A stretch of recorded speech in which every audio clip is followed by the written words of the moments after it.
Jadi kata Syekh kita, air terbahagi kepada 4 bahagian.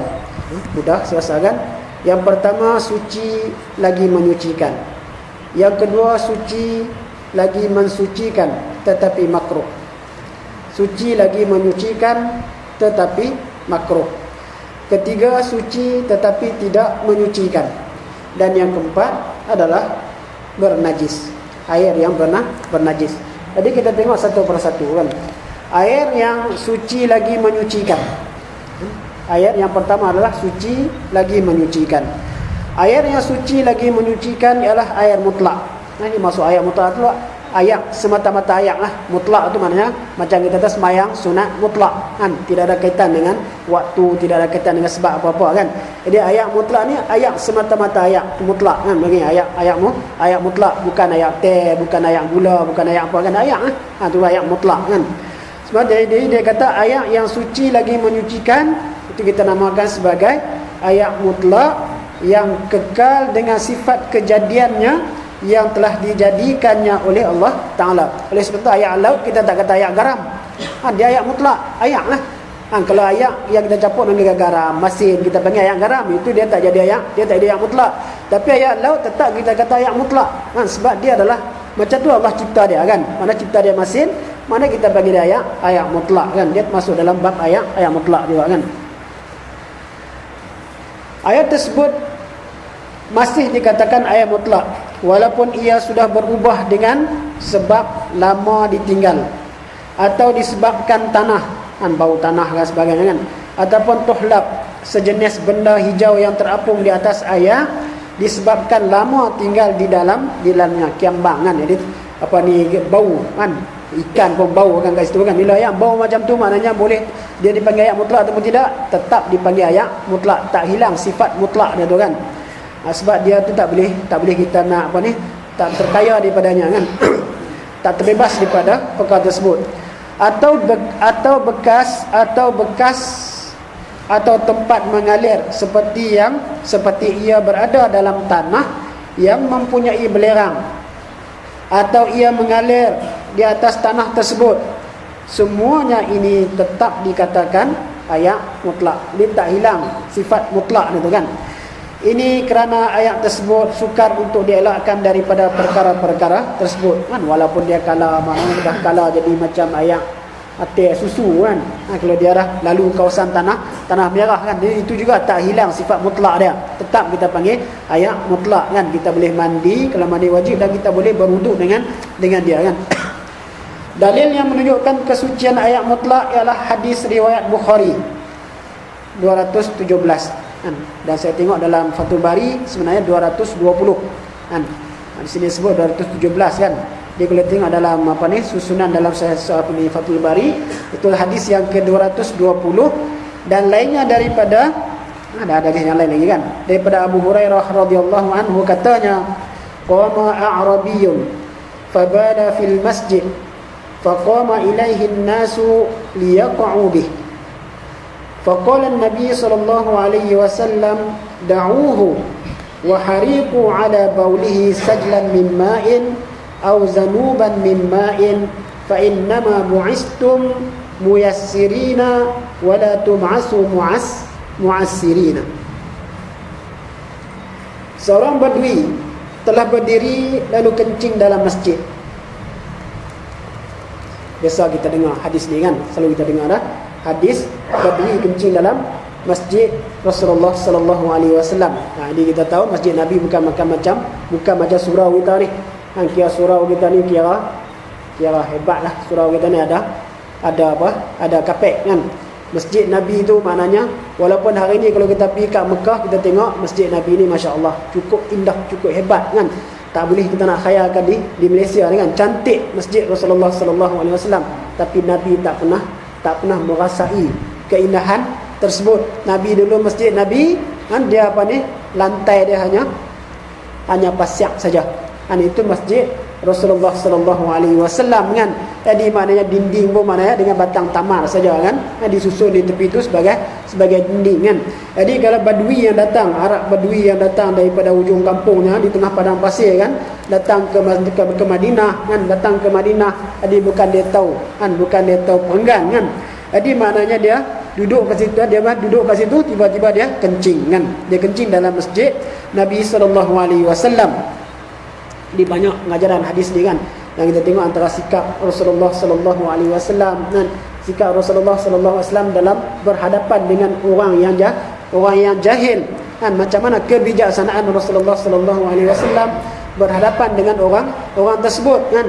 Dan juga kita boleh mengambil pengajaran daripada hadis ni kan, untuk menggambarkan kepada kita macam mana permulaan Islam kan. Orang-orang yang masuk Islam ni dia punya perangai dia macam mana. Itulah orang yang dididik oleh Rasulullah sallallahu alaihi wasallam kan, sehingga menjadi kuntum khaira ummah kan, sehingga menjadi umat yang terbaik.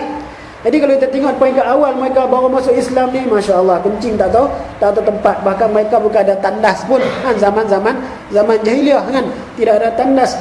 Kencing ikut dan saja kan, depan orang ramai mereka kencing, tu yang mereka kencing kan, itu yang Allah Subhanahu wa taala sebut kan. Allah SWT sebut dalam surah Jumaat kan, apa ni, Allah sebut walladzi ba'asa fil ummiyina rasulan minhum yatlu alaihim ayatihi wa yuzakkihim wa yuallimuhumul kitab wal hikmah kan, wa in ka, kemudian akhirnya disebut dengan wa in kanu min qablu lafi dhalalin mubin kan. Walaupun mereka sebelum kedatangan Rasulullah sallallahu alaihi wasallam mereka berada di dalam kesesatan yang amat nyata, amat dahsyat. Antara kesesatan mereka adalah tidak tahu tempat mereka kencing kan, ikut dan saja kan. Dan itu maknanya adalah orang-orang yang macam inilah yang dididik oleh Rasulullah sallallahu alaihi wasallam dalam tempoh masa tak sampai 10 tahun di Madinah, telah menjadi masyarakat yang sangat cantik, yang sangat indah. Jadi kadang kita rasa pelik kan, kita hari ni maknanya didik tak jadi kan. Bertahun-tahun kita berjuang kan, kita mentarbiah kan, tak berubah kan orang kita. Tapi kalau kita tengok Rasulullah sallallahu alaihi wasallam tempoh masa yang sangat singkat, apa yang dilakukan oleh Rasulullah sallallahu alaihi wasallam kan, selain daripada yatlu alaihim ayati, menyampaikan kepada mereka semua ayat-ayat wahyu yang diturunkan oleh Allah kepada baginda, kemudian wa yuzakkihim, membersihkan akidah mereka, bersihkan akhlak mereka, bersihkan maknanya kehidupan mereka kan, bersihkan kehidupan mereka, kemudian wa yuallimuhumul kitab wal hikmah, kemudian ajar kepada mereka segala isi kandungan kitab, dan ajar kepada mereka al hikmah kan, yang boleh meletakkan suatu kena pada tempatnya. Itulah masyarakat Islam yang dibentuk oleh Rasulullah sallallahu alaihi wasallam kan, yang kita amat rindu untuk dapat masyarakat yang tersebut kan. Jadi kita tengok kan, qama arabi, seorang badui ni kan, seorang badui telah berdiri lalu kencing dalam masjid, kemudian para sahabat pergi untuk menghalangnya. Ada yang pergi nak tabuh saja kan. Jadi maknanya kita tengok ada orang kencing dalam masjid, jadi sahabat-sahabat pangkat bangun apa kan, nak halang dia kan, nak marah dia. Lalu Rasulullah sallallahu alaihi wasallam bersabda, biarkan dia pergi dia kencing.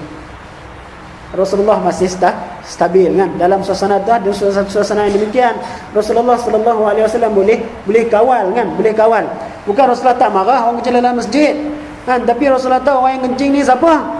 Ini adalah orang yang jahil, orang badui, ataupun dia tidak tahu sempadan masjid kan, yang baru datang tu baru masuk Islam. Kalau kita kata Sayyidina Umar, Sayyidina Bakar, Sayyidina Ali yang pergi dalam masjid, apa akan dibuat oleh Rasulullah? Kita tak tahu apa yang akan dilakukan oleh Rasulullah sallallahu alaihi wasallam kan.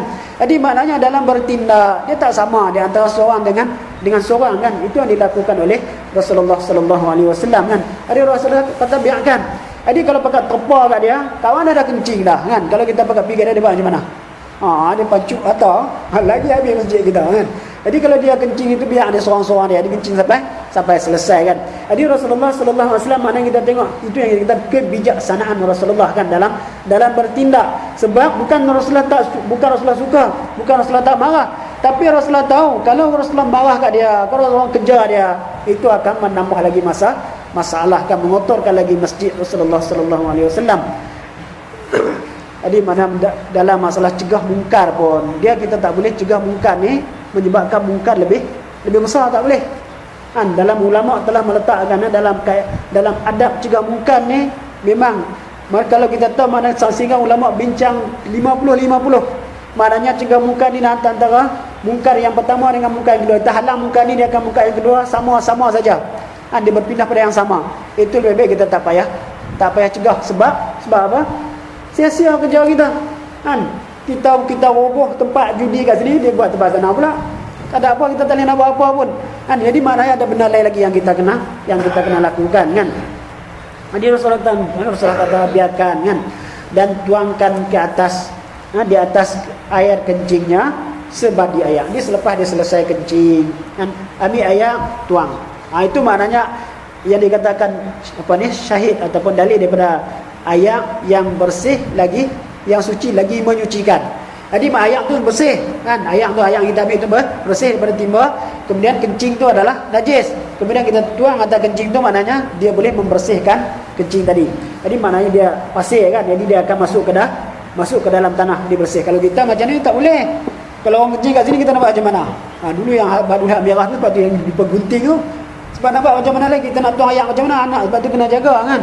Anak-anak kita kena jaga, datang ke surau ke masjid, pakai pampers elok-elok kan.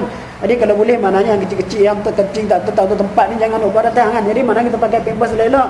Sebab kalau kencing sini jadi masalah kita nak buat macam mana lagi? Kita nak pakai sirap macam Rasulullah ni tak boleh. Sebab dia takkan pergi mana. Bahkan bawah ni ada plastik pula, dia akan menakung kan. Jadi najis tak akan pergi. Jadi yang masukkan di sini sebab pasir. Jadi bila dijurui, jadi najis dia akan serap ke bawah. Jadi pasir yang atas tu akan menjadi bersih kan, menjadi bersih. Jadi kemudian Rasulullah sallallahu alaihi wasallam sebut, sesungguhnya kamu dibangkitkan untuk mempermudahkan dan bukan menyusahkan kan. Fa inna ma bu'istum muyassirin walam tu'basu mu'assirin. Kebiasaannya umat Islam dia suka terbalik. Kita ni suka menyusah-nyusahkan kan. Sedangkan Rasulullah kata kamu dibangkitkan, kamu diutuskan adalah supaya mempermudahkan. Jadi kalau kita tengok daripada ni, maknanya kalau kita tak fikir kan, badui itu main kencing. Kalau sahabat bakal bertindak, sagi menyusahkan kan. Maknanya tapi nak bertindak tu susah kan, nak jadi benda tak mudah tu. Jadi maknanya biar dia kencing, Jadi memudahkan kita, tak kita juris kat tu saja. Tapi kalau kita bertindak, sagi menyusahkan kita, kena dia habis surau kita ataupun habis masjid kita kena ni kan. Itu antara contoh yang Rasulullah tu ambil kan, pengajaran daripada peristiwa ni kan. Ini dalam kita bertindak, jangan tindakan kita menyusahkan kita dan menyusahkan orang ramai kan, menambah masalah lebih besar. Dan ini yang selalunya kan kita tidak pertimbangkan di dalam pergaulan kita hari-harian kan. Tindakan kita hari-harian menyebabkan tindakan kita menambah masalah, bukan mengurangkan masalah kan. Jadi Rasulullah kata kamu dibangkitkan adalah muyassirin, untuk memudahkan, bukan untuk menyusahkan kan. Yassiru wala tu'assiru kan. Jadi maknanya permudahkan dan jangan menyusahkan. Basyiru kan, berilah benda yang menyeronokkan. Wala tu'assiru kan, jangan menyusahkan juga.